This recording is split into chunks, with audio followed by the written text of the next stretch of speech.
first tranche of information being released by the president and Secretary Hegstead. So what I would like to suggest is that everything released today is much less important than what's in the archive. So if you go to dpiarchive.com, we'll put a card up in a minute, you'll see we have about 1,000 times more information. I will also say that the 2001 National Press Club event had much more information in it than all the congressional hearings that have happened in the last couple of years. Significantly more important whistleblowers. So I'd like to thank all of you for coming and thank my assistant Raven for setting this up. Our whole project is me and my wife and one full-time staff member, and all these people, other people you see are volunteers. So let's thank them for their.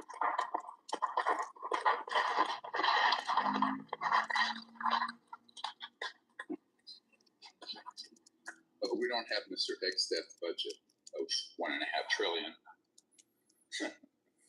No, we don't. Though I wish we did. At least 0.001% of it, this would be solved a long time ago. But it is very touching. You know, this 25 years ago, you're going to see a little video clip summary of that 2-hour event where there were 20 top secret guys disclosing things. And in reality, Disclosure Project began on December 13th, 1993. I remember that date. And that's when I was asked to brief the director of the CIA for Bill Clinton. And Mr. Clinton had made inquiries into this matter and had been denied access. This is what happened to Mr. Obama.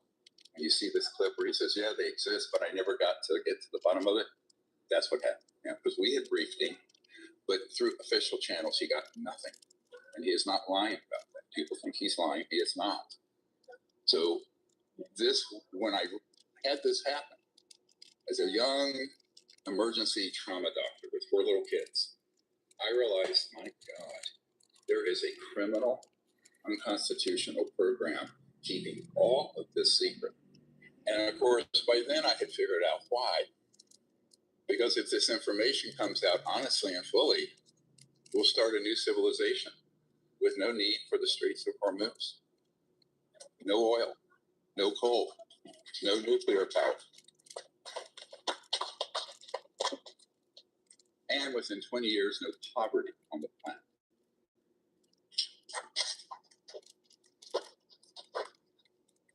However, it also is going to be a $1,000 trillion to $2,000 trillion asset removal. You add all those assets up.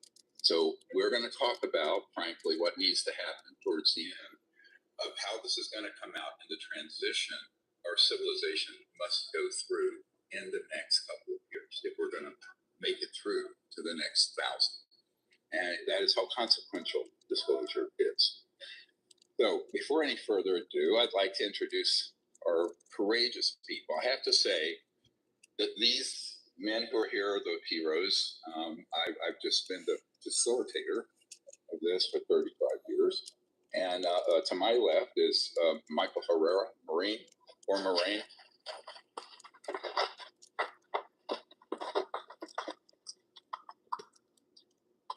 And to his left, Jaime Maussan, who's a renowned researcher from Mexico.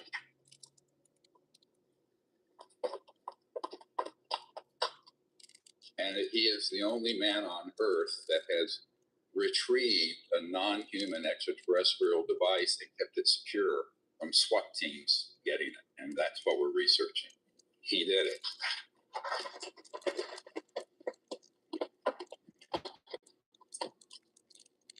Here we have Roderick Castle, also a former Marine.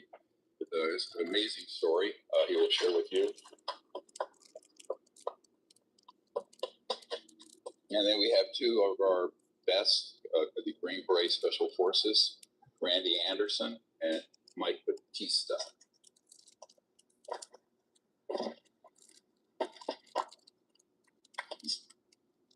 Oh, and I'm Dr. Stephen Greer. And so, and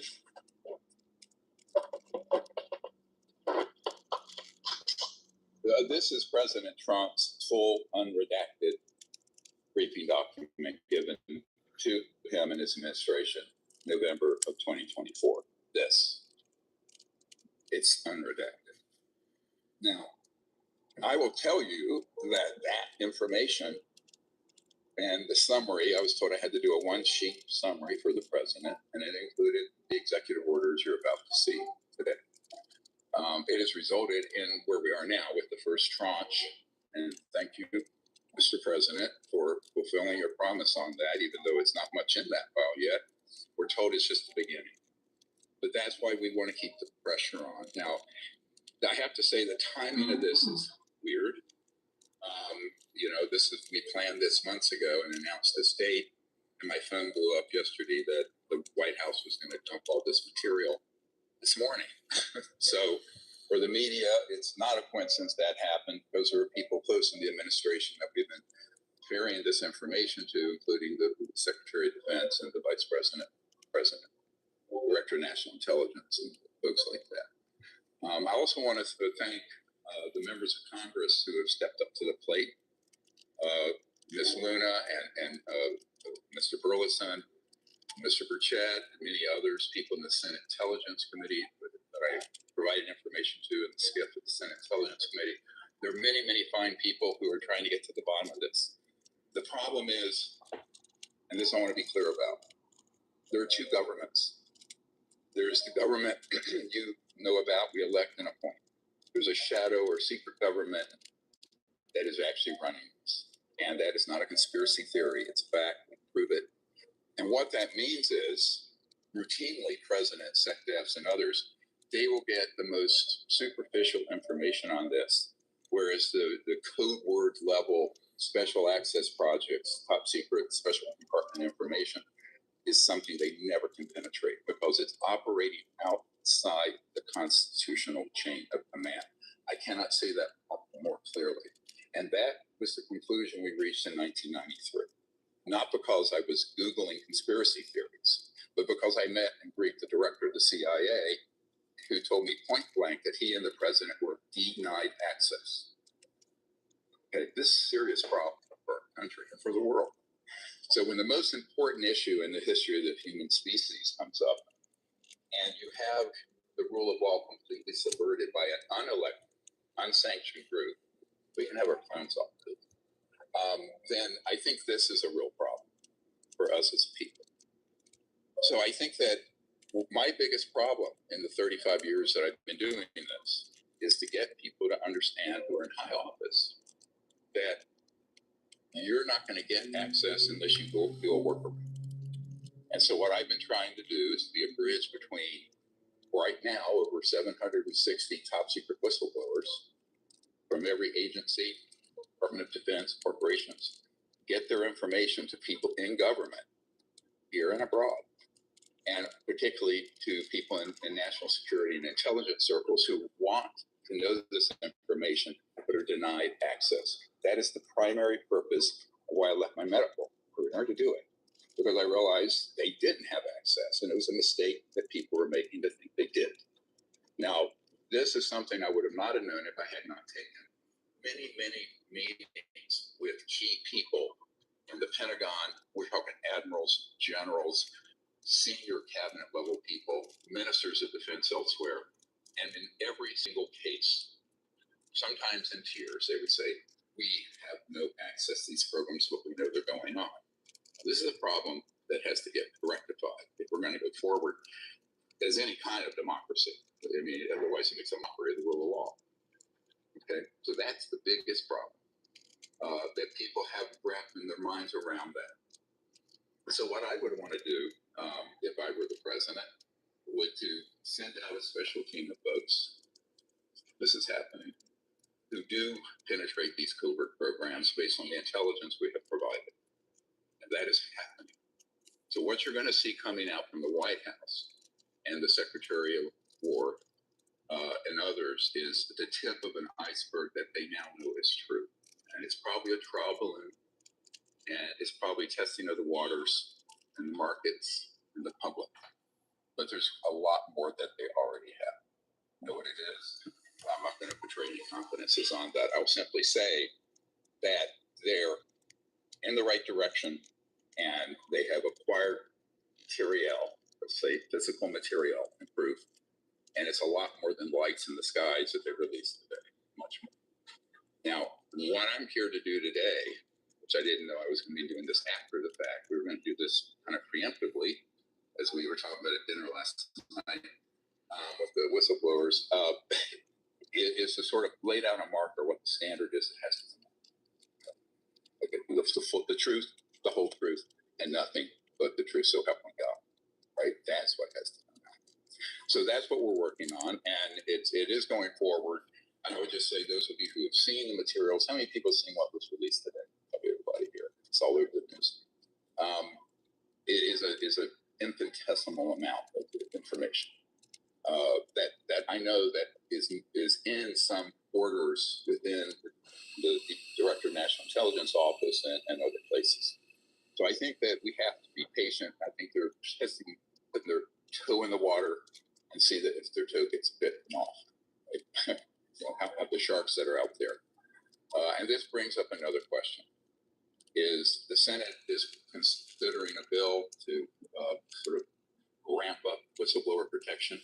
That needs to happen. It needs to include federal witness protection and marshals. The whistleblowers up here today will share you some amazing material and information. But keep in mind, it's a tiny fraction of what we have. All right, because these folks were at facilities when they saw events happen. They were not running the programs. They were not in the command structure running the programs. We have those people, including CEOs of Fortune 50 companies and everything else, but they are afraid for their lives. And I'm not trying to be melodramatic. They are, and we have to protect them. So the government of the United States needs to step up to the plate and do the right thing and muscle up the security around these high-value whistleblowers, of which we have dozens. Now, there are others, what we call them hostile witnesses, that are also on the list that I've given to the White House and to certain members of Congress to be subpoenaed. So far, there has not been a hearing where they have activated the subpoena process. That needs to happen immediately now that this is coming out from the administration. And we have a very extensive list of names of people who need to be subpoenaed and put under oath. And if they lie, they go to prison, right? That's it.